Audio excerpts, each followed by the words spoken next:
Okay, so today we only have 2 new words. So go ahead and draw a squiggly line underneath your notes for summarizing. And then write today's date.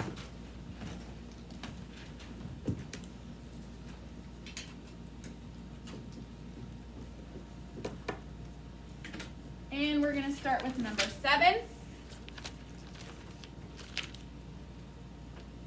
which is the word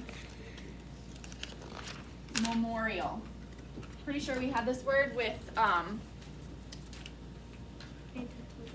no, you know what, it was monuments. It was monuments that we had with wonder, but a memorial is a synonym. M-E-M-O-R-I-A-L.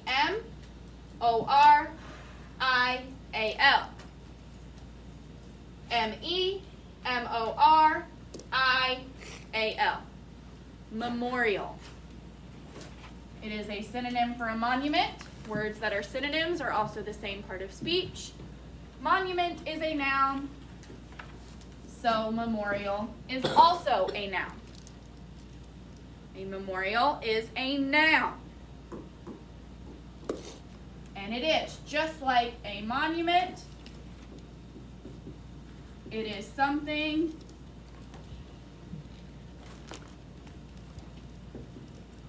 that is put up, kept, or done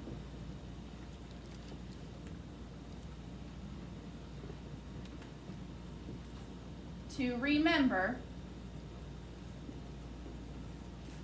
a person or an event. So a memorial is a noun.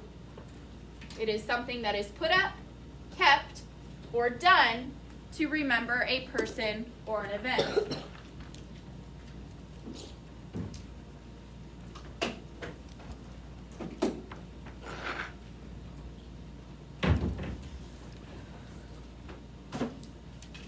Yes, Mason.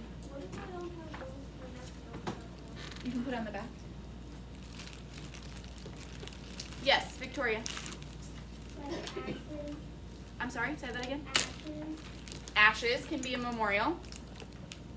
If somebody has died and they are cremated and you keep their ashes in a special place, then yes, that would be a memorial. So the difference between a memorial and a monument is that a monument is an actual thing that is put up, built. A memorial can be something that is built to remember someone or an event, but it can also be something that is kept, like ashes, or maybe a piece of jewelry that your great-great-grandmother had, or it can be something that is done to remember a person or event, like a 5K that is done to remember a person would be a memorial 5K. So they are synonyms. However, monuments are just things that are built. Memorials can be things that are built, something that is kept with you or in your family, or something that is done, like an event that happens. Okay, and number 8 is the word palmetto. Doesn't work either. Palmetto. P-A-L-M-E-T-T-O. Palmetto. Yes. So these are all Lena's words? Yes, these are both Lena's words. Palmetto. P-A-L-M-E-T-T-O. Palmetto. Palmetto is another noun.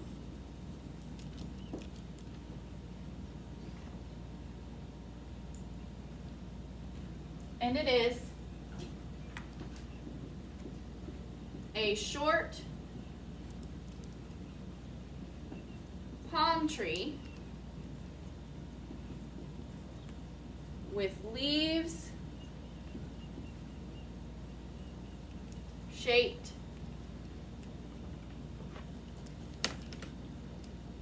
like fans. So a palmetto, P-A-L-M-E-T-T-O, is a noun. and it is a short palm tree with leaves shaped like fans. If you've been to the beach in Florida, you've probably seen palmettos. They're not like regular palm trees, which have leaves like that. They usually stick up a little, and their leaves are shaped kind of more like fans, but not quite like that. Like all the leaves, it seems to be, here's the bottom leaf, here's the top leaf, here's the stem, and they're like this, but they're not connected. So it's more like that. But they're not connected.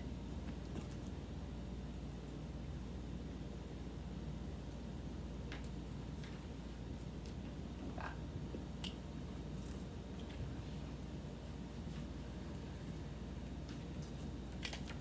that. Okay, make sure you have all of those definitions down. Then go ahead and open your textbook to page 544.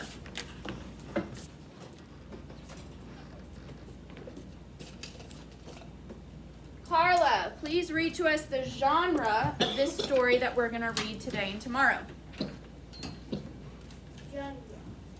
Related. Not related. Realistic. Friction. Not friction. There's no R. Realistic.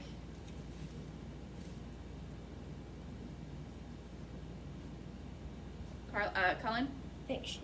Okay. Fiction is a made-up story that could have happened in real life. So it's not fantasy. We're not going to read something that could not actually happen. Everything in this story could happen in real life, but it didn't. The author made it up. And what skill are we going to be working on as we read? Summarize. As you read, fill in your chart. Fill in your summarizing chart. So that's what you have. We did this yesterday with Emilio and his library card. We're going to do that today with this story. And what are we going to find out as we read, Carla? What happened that day at the library? So we know there's going to be a library. We know something big is going to happen. Remember, when we summarize, do we write every single thing that happened? Ethan, what do we choose? The important events or information. If something is really, really interesting and funny, does that necessarily mean that it's important? If something doesn't seem so interesting, does that mean it's unimportant? No, we have to read it and we have to think, does this lead to what happens next? Do they talk about it for longer than just like a sentence or a paragraph? If they do, it is probably important. Okay, Carla, please read the title and the author. Because of Winn-Dixie by Kate DeCamillo. Because of Winn-Dixie by Kate DeCamillo.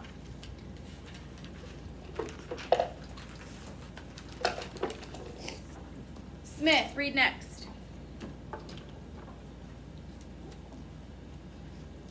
I spent a lot of time that summer at the Herman W. Block Memorial Library. The Herman W. Block Memorial Library sounds like it would be a big fancy place, but it's not. It's just a little old house full of books, and Miss Franny Block is in charge of them all. She is a very small, very old woman with short gray hair, and she was the first friend I made in Naomi. Naomi. So, look at that last sentence. What conclusion can we draw about the narrator's past based on that last sentence? Zari? That she likes going to the library. Okay, she likes going to the library. What else? Smith? That she had a pretty good childhood. Okay. Well, her first friend in Naomi is an old lady. Is that normal? Do young children make friends with older people? Who makes friends with older people other than old people? Kids, younger adults, but is that normal? So what do you think that means? Has she been there long? Probably not. Okay. Smith, keep reading. It all started with Winn-Dixie not liking it when I went into the library because he couldn't go inside too. But I showed him how he could stand up on his hind legs and look in the window and see me in there selecting my books. And he was okay as long as he could see me. But the thing was, the first time Miss Franny Block saw Winn-Dixie standing up on his hind legs like that, looking in the window, she didn't think he was a dog. She thought he was a bear.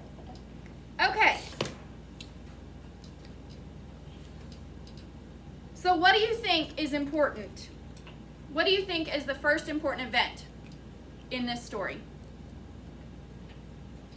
Zari. That when she had taught him how to stand on his legs, the librarian thought that he was a bear. Okay. So let's add that to our summarizing chart.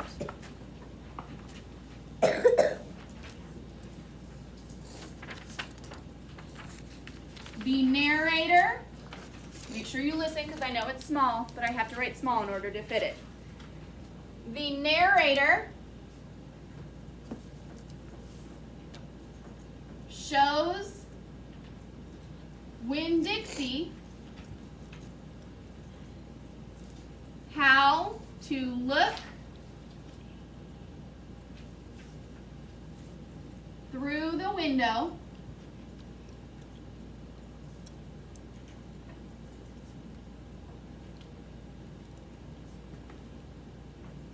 and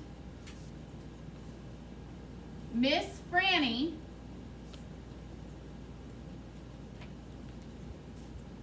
thinks he is a bear. Now, if you think that there's a bear outside of your building and you know that bears don't usually live there, is that going to lead to a pretty weird situation? Probably.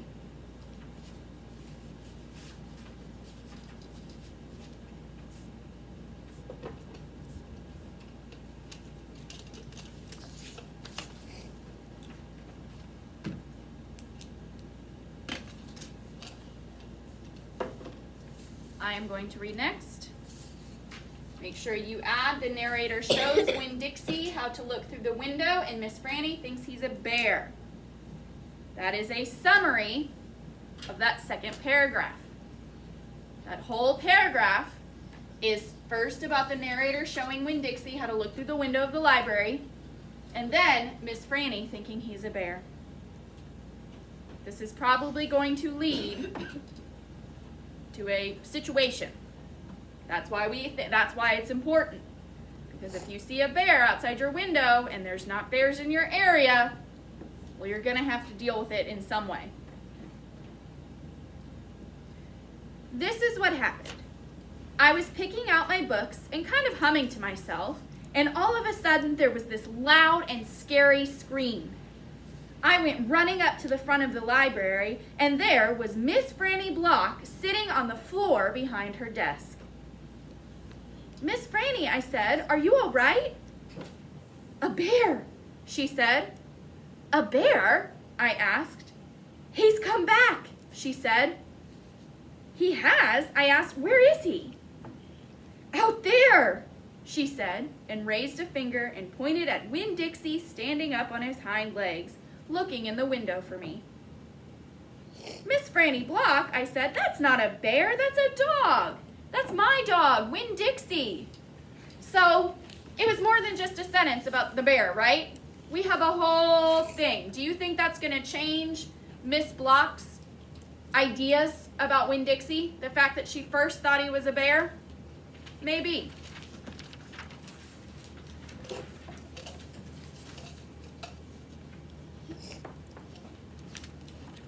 Lena, read next. Are you positive? She asked.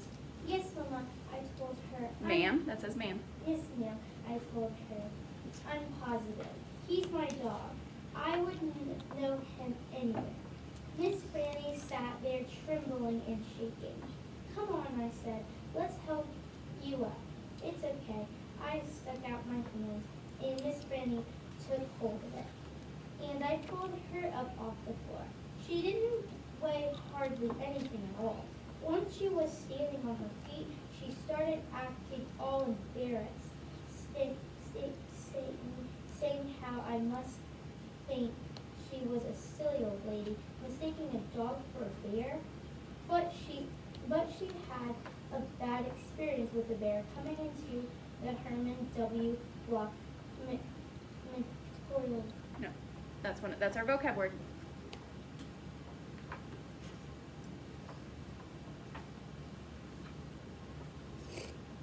Michaela? Memorial. Loudly so everybody can hear. Memorial.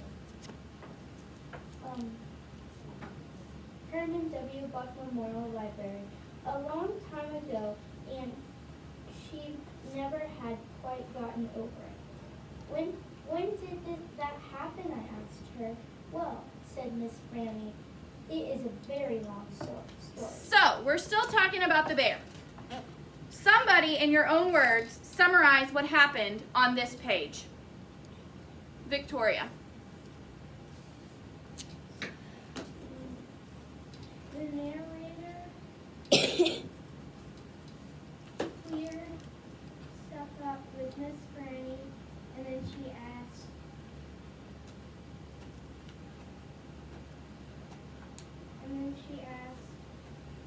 What do you mean she cleared things up?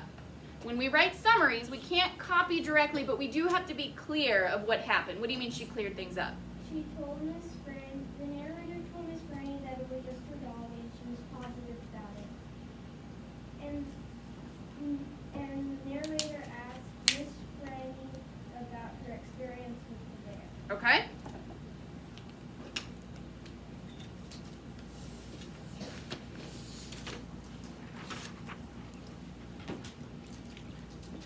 The narrator helps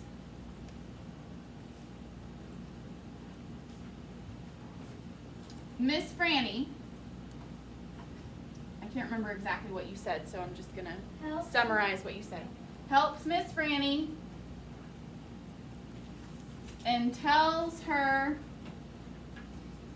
it's a dog, not a bear. Do you think that so far asking about the story with the Miss Franny and the bear, do you think that that's super important yet? Or do you think it's just going to kind of lead to the next part of the story? So do you think we need to add that little detail that she asks, that the narrator asks about the story? No, because there's going to be a bigger detail later. There's going to be a more important detail later. Maybe later, next, we're going to summarize the story, but we probably don't need to add that the narrator asks about the story. Because either what's going to happen is our next important event is going to be a summary of the story, or they're going to move on to something else entirely. But we don't really know if asking about the story is important yet.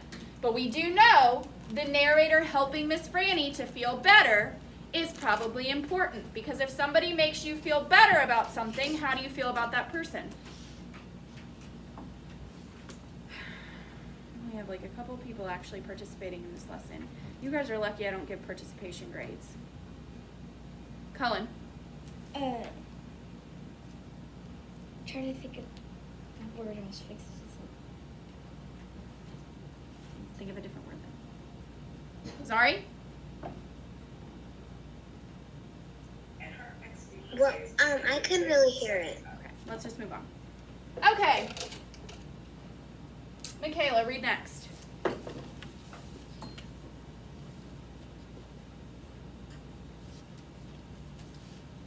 That's okay. Louder. That's okay, I told her. I am like my mom. In that I like to be told stories. Use your finger to help you. It'll help you read more, like, steadily, smoothly. That's the word I was thinking. Before you start telling it, can Winn-Dixie come in and listen to? Louder. He gets lonely without me. Well, I don't know, and said Miss Franty. Franny, there's no T there. Dogs are not allowed in the Herman W. Block Memorial Library. He'll be good, I told her. He's a dog who goes to church. And before she could say yes or no, I went outside and got Winn-Dixie. And he came in and laid down with a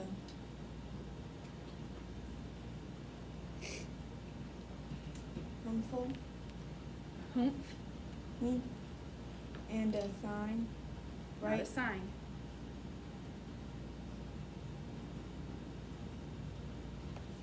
Sigh. and a side right at Miss Franty's feet. Franny's. There's no T. You guys have got to read the words, not just guess. Mason, read next. She looked down at him and said, "He most certainly is a large dog." "Yes, ma'am," I told her. He has a large heart too." "Well," Miss Brandy said. She bent over and gave Winn-Dixie a pat on the head. And Winn-Dixie wagged his tail back and forth A little louder. and snuffled his nose onto a little old lady's knee. "Let me get a chair and sit down so I can tell this story properly." Sorry, I'll just let you know when to turn the page and just read it to yourself, unless it's your turn to read, okay? Because I can't get anybody to read louder, so just do your best. Okay, turn the page. Victoria, read next. Back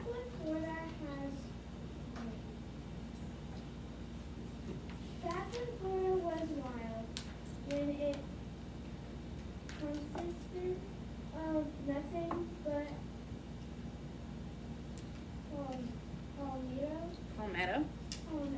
palmetto trees and mosquitoes so big they could fly away with you.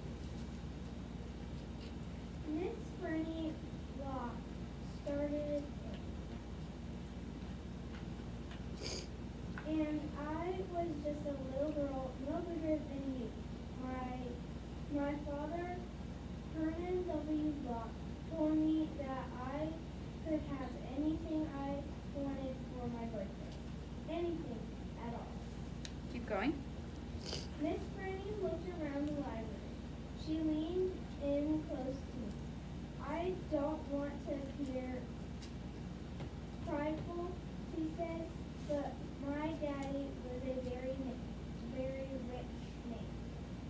A very rich man." She nodded and then leaned back and said, "And I was a little girl who loved to read. So I told him, Daddy, I would most certainly love to have a library for my birthday, and a small little library would be wonderful." This might be important. Let's find out. Zari, we're going to the next page now. Just wait to make sure that I don't call you, and then you can just start reading that page on your own. Zari, read next.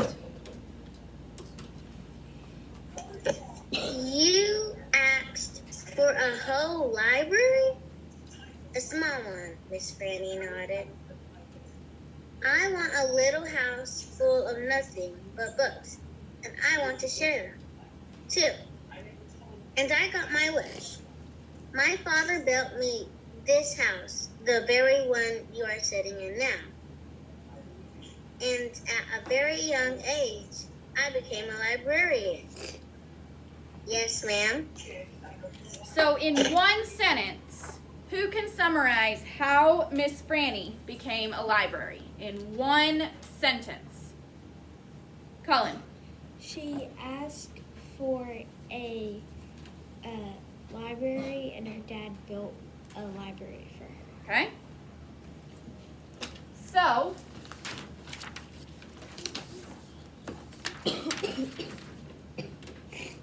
Miss Franny asked her father for a library, and he gave it to her, or built it for her.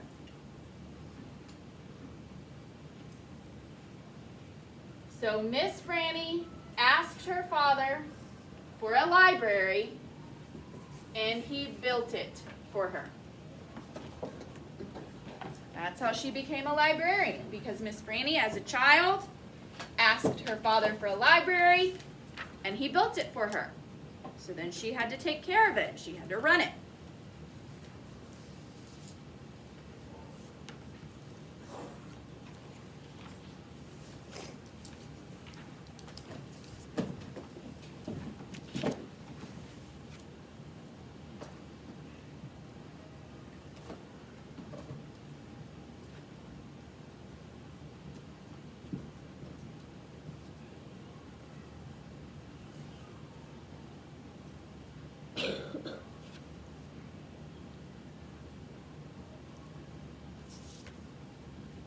Zari, keep going.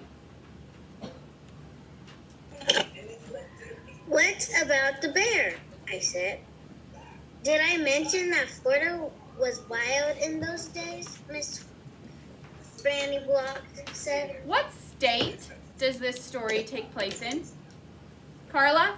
Florida. Florida. What city? Zadie? Naomi. Keep going, Zari.